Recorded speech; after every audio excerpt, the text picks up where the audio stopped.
Hey y'all. Welcome back to the Fevolution podcast. I'm your host, Erica Marie. And last week we talked about the gap, what it looks like when you're inside that space where you have high income but low protection. So this week, obviously, we're going to go deeper, all right? Because there is a major downside to operating your business and life inside the gap, not just financially, but mentally and emotionally too. It starts affecting how you think, the amount of energy that's required, and it even increases the number of times you revisit decisions that were already made. It's called the cognitive tax. Now, before we go any further, right, you need to understand what the cognitive tax is.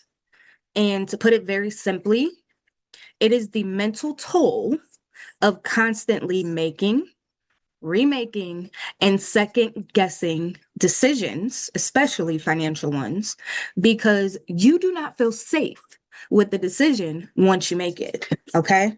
That's the simple version. But we're going to go deeper, right? Because we don't keep things surface level here, right? So the cognitive tax is not just the cost of making too many money decisions. It is, let me put it like this, right? So sometimes you're not tired because you're working too hard, right? Sometimes you're tired because your effort has turned into extraction without you even realizing it. So let's talk about it, all right? That's what we're going to do. So effort is when your work requires energy to get completed, right? But extraction is when something keeps taking from you after the work should already be complete. So effort is part of building a business. It's expected, right? It has a purpose. But extraction creates a loop. It creates an energy drain. And when you're in that gap of high income and low protection, you may not even realize how much of what you are calling effort is actually extraction. So before we go there, right, let's bring it back to money first, right quick, because of course, hello, that's the focus, right? But this is where a lot of founders feel the cognitive tax, okay? So it looks like this. Money comes in, and instead of that money bringing relief, it starts a negotiation. What needs to be paid first? What can wait? What do I need to prioritize right now? What do I need to keep in my account in case something happens? What if this client pays late? What if something else comes up? What if I have an emergency expense that I have to cover? What can I afford to neglect temporarily, right? What if I spend this money right now, but then I end up needing it later? So you go through all these questions in your mind. You make a decision about what you're going to do, right? You pay the bill or handle the expense, move the money, make sure it's done, right? Hold the money because maybe you want to keep some in your account, and you make the call, right? So the decision is made. Then the money leaves your account, right? And you start checking it obsessively. You're like, oh shoot. It starts that mental loop we talked about last week, right? But you start checking your account again, not because something changed, because you already made the decision of what was going out, what was staying in, right? But because you don't feel like the decision is final, that it was settled, right? So now you're rerunning the same decision. Should I have prioritized that or should I have prioritized this? That's where you start negotiating again, right? The decision was already made, but you keep opening it back up, trying to reassure yourself that you made the right decision. Sound familiar?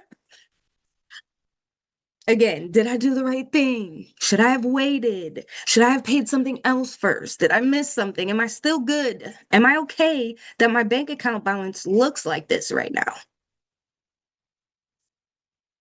That loop is what keeps it going. Okay. Because you made the decision once with the money. Okay. But then you kept paying for it with your mind, the overthinking, the second guessing. And over time, you stop learning how to trust yourself, right? That's where old money rules become the most expensive.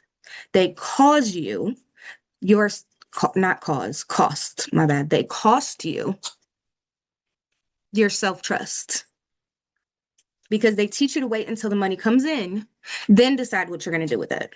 So the money arrives first, then your nervous system responds, then the negotiation starts, then you try to prioritize everything and you have those competing priorities. Then the money goes wherever you decided in the moment that it had to go.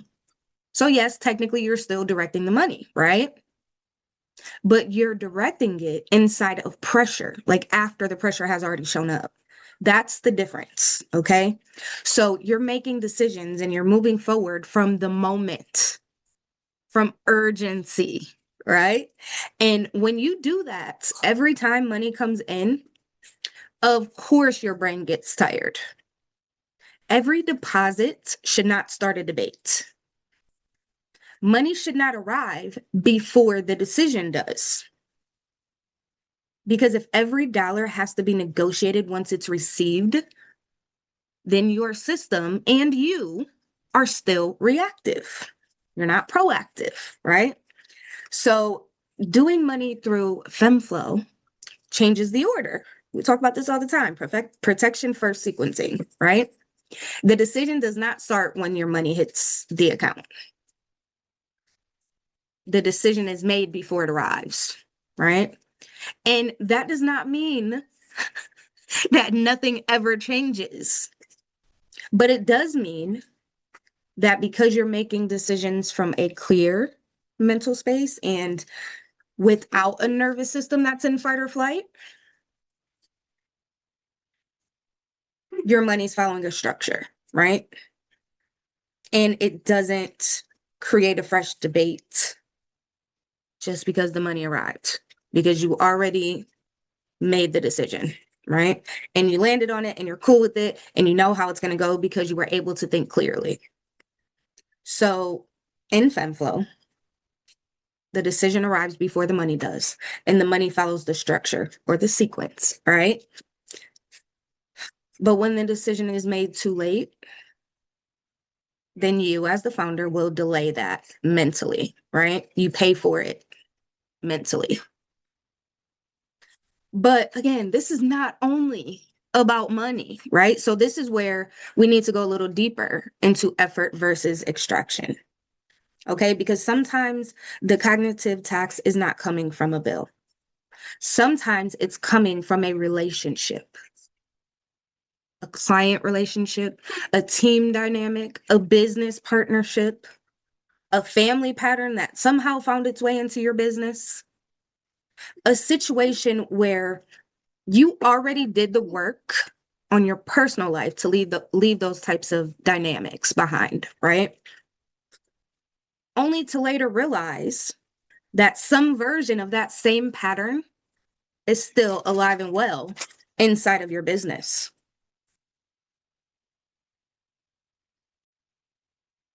That is something that is hard to realize, right?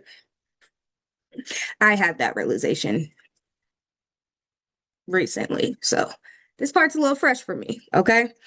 Um, but we're talking about a situation where you already did the work, but now you're still being asked to explain it, prove it, absorb their insecurity about it, right? So now you're being asked to be the sponge for their nervous system and your own. So now you have two nervous systems colliding, but you have to absorb it. You have to manage their reaction. I'm trying not to go too deep into this part. Because obviously I can't go fully into detail the way I want to, but that wouldn't be fair. Okay. I still have my integrity, right? I still protect people, even when I realize I'm not being protected in return. But okay, so you start managing their emotions. You're sort of like their shock absorber, right? You have to soften things for them. You have to fix it so they can feel better. You have to hold everything that they're giving to you and carry stuff that doesn't even belong to you. And it becomes draining. And you start questioning everything the same way you do with money decisions, right? Did I do something wrong? What can I do to fix this? How do I make it better? You start a different loop that's more emotional and mental because I don't want to lose my relationship with this person because we've been working together so long. But I can't continue to be their buffer and sacrifice what I have to do to prioritize what they need done. Because what they're asking me for isn't what they're paying me for. It's completely out of scope, right? That is extraction. It's where in your personal life, you've learned to set boundaries. You've learned to identify certain patterns to know that you need to exit the situation, take a step back when it comes to that relationship, right? Protect your peace. And you did really well on the personal side. And then something happens on the business side and you realize, like, I thought I left this behind, but I just realized it showed up in another room. That's a lot to realize, right?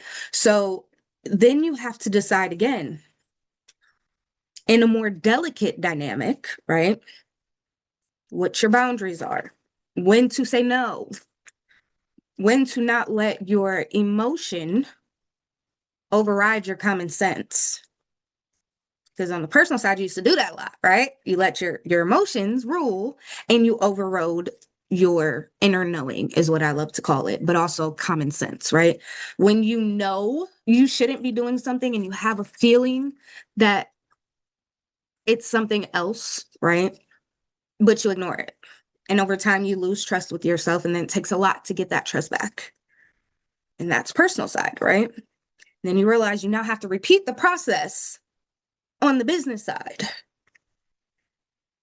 That would drive anyone insane. That's where that mental and emotional toll comes in because you got rid of the energy suckers, the energy drains, the leeches, right? The ones that just take and take and take and take and take without giving anything in return.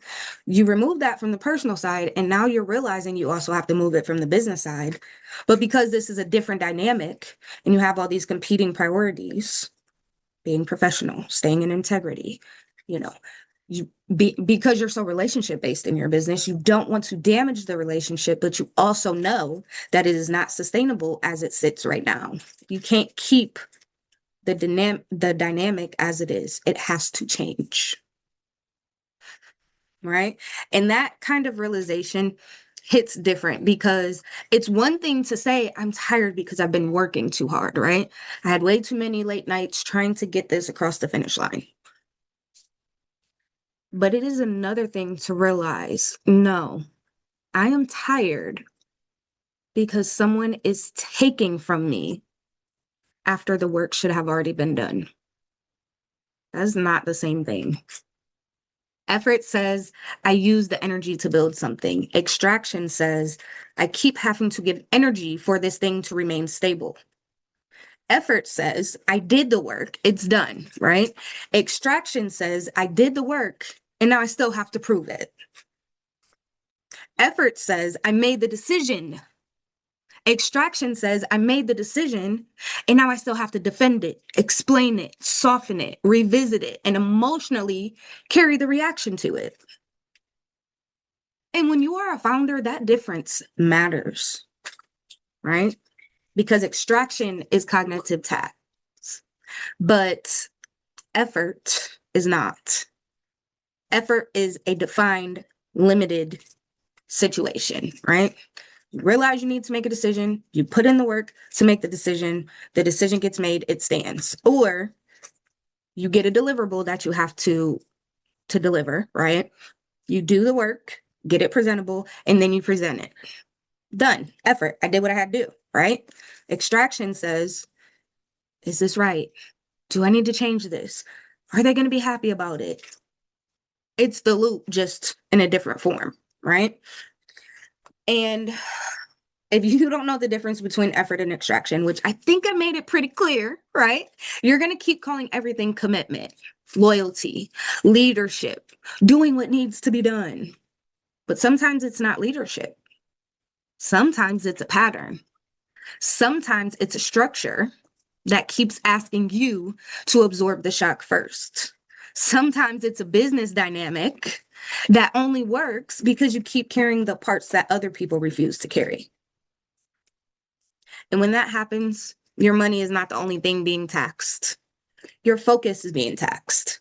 Your peace of mind is being taxed, right? Your capacity is being taxed and drained. Yeah, drained. Your decision making, your ability to lead clearly, and all of the above, right? And so on and so forth. That is the cognitive tax without risking turning this into an hour-long episode. So, how do you know you're paying it? Right? It's kind of simple. When you make a financial decision and then you keep going back to check if it was the right one, you're paying it. If every time money comes in, you feel like you have to solve the whole month all over again, you're paying it. If the money arrives first and the first feeling that you have is not direction, but pressure, you're paying it. You're paying it if you keep asking yourself, am I good? Am I missing something? Can I afford this? Should I wait? What if something happens? And on and on and on, right? And if you're prioritizing certain people, clients, team members, or business dynamics that require you to keep explaining, absorbing, managing, and recalculating long after your actual work was done, you're paying it. Because that's not just responsibility, that is extraction.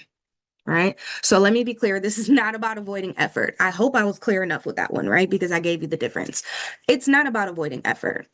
It is about, it's not even about expecting business to be easy, right? It's not about pretending that leadership does not require energy, right? We know effort. We're not afraid of work, but work and extraction are not the same thing. Work builds something. Extraction takes away from it. So your work requires focus, right? But the extraction you're experiencing consumes that focus before you're ever even able to get to the work. All right? Work will strengthen your business. But extraction will keep making you the shock absorber. And that is exactly on the money side what FemFlow is designed to challenge, right? Because your money should protect you. Your systems should protect you. And your business should not require you to keep proving, pushing, absorbing, and deciding in the moment just so you can keep everything working. All right. So hopefully you now understand the cognitive tax and why it's not just financial, it can be mental and emotional, and how it can lead to certain situations. I know my example may have been a little personal, right? Not all of you could be able to relate to that exact scenario, but I'm sure you have some version of it going on. So I would say just take some time and start evaluating things, right?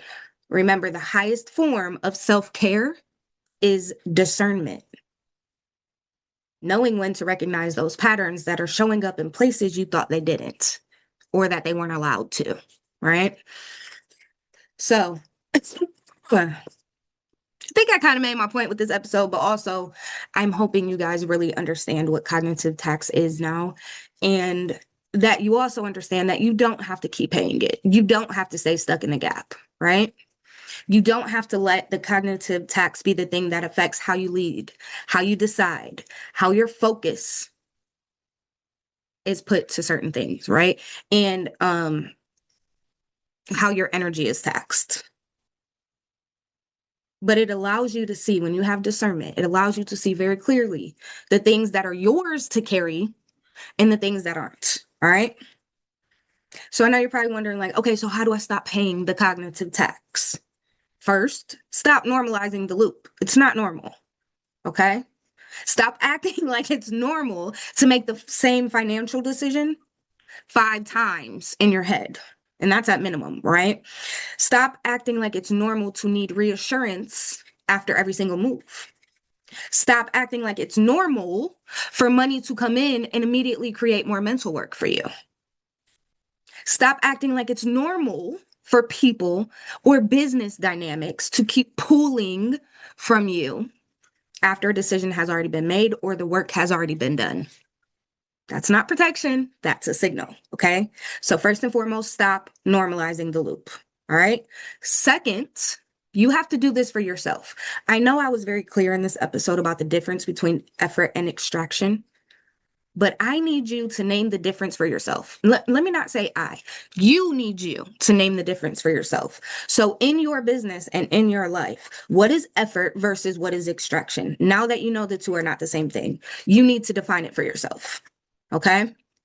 I'm not going to go into what extraction is and what effort is because we already did that. Okay. It's storming. That was very loud. Sorry. I know I just got sidetracked. I don't do storms all like that. But if I'm indoors, I'm cool. I love the sound of rain. Thunder's cool, but the lightning terrifies me. Okay. Back to what we were talking about. All right. To be clear, I want to talk about this, okay? Um FemFlow. Let me tell you why it matters because it's not just about making money look good on paper, okay? It's about making sure your money is actually protecting you. That is why the FemFlow Protection Index exists, okay? And your FBI shows you how protected you are, not how much money you make, right? Remember that. And it also shows you where your protection is missing, where the system is still asking you to carry too much, right? And it gives your decision somewhere to land because that's where the protection first sequencing comes from, right? And here's the thing, right? So once you see where your protection is weak, guess what? It gives you somewhere to focus. My survival's good. I got that covered. I don't need to be in survival mode anymore. My focus is stability. So now I get to build my shock absorber so that I get to stop being it, right? Then you get that protected. Then the next thing is self-care. So you're like, oh, survival's covered, got my stability down pat, right? Now I get to focus on protecting me. And it's not saying you shouldn't be focusing on that all the time. You absolutely should. Capacity protection is not exclusive to the other 4 S's or to anything in your life. That should always be the priority. That is part of protection first. Okay. But once you see where it's at, now you can focus, right? And you start focusing your efforts in the right place once you know where your protection is missing. And protection, last but not least, right? Keeps the founder from being treated like the backup plan, meaning you. I'm a founder, you're a founder, we're all business owners, right? So stop being treated like the backup plan. All right. Now, if this episode hit for you, don't just be like, oh, I can relate to that and move on. All right. Because something being relatable to does not protect you if you don't actively start applying it. Right. So once you've defined effort and extraction, where it shows up in your life, and you really know the difference, right? I want you to take the FemFlow protection self-assessment. Just take it, right? It's on the website. There's a link where you can take the quiz. It's super simple and it'll tell you where you're at. Okay. It's going to tell you. So just take a look at where things land for you, right? Where you are currently, your starting point. And if you already know that money has been taking up too much space in your head, or that effort has started turning into extraction inside of your business, then book your FemFit session. Okay. Because we don't need to keep making this mysterious and having you do all these deep dives and reflections. Like, yes, you need to do them, but those are only good if they're followed up with action, right? So if you come to a realization about something, that realization means nothing if you don't take action to change it. So when you realize that something or someone is extracting too much from you, you have two choices. You can stay in it and allow it to keep it extracting, right? Or you can choose not to stay in it, to do something about it, whether that's setting boundaries, right? Or whatever it may be. So you either realize it, but you choose to stay, or you realize it and you make a change. So if you want to make a change, take the self-assessment, book your FemFit session, and let's get the change started. All right. Now, next week, we are going to talk about what it actually means to do money the Fem way. Okay. Because you already know old money rules taught you to use money as proof that you made it, right? It's all about profit. But it also taught you to keep proving, keep pushing, keep absorbing, and keep deciding in the moment. Sorry, I'm opening the Lunchable for my daughter. One sec. So sorry. Oh, that did not want to open. Okay. Here you go. Okay.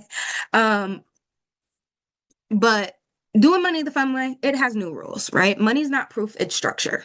And next week, we're going to talk about what changes when your money is finally required to protect what you built. So make sure you follow the Fevolution podcast, you turn on your notifications, and I'm going to see you all next Tuesday because we're going to talk about it. All right? Bye.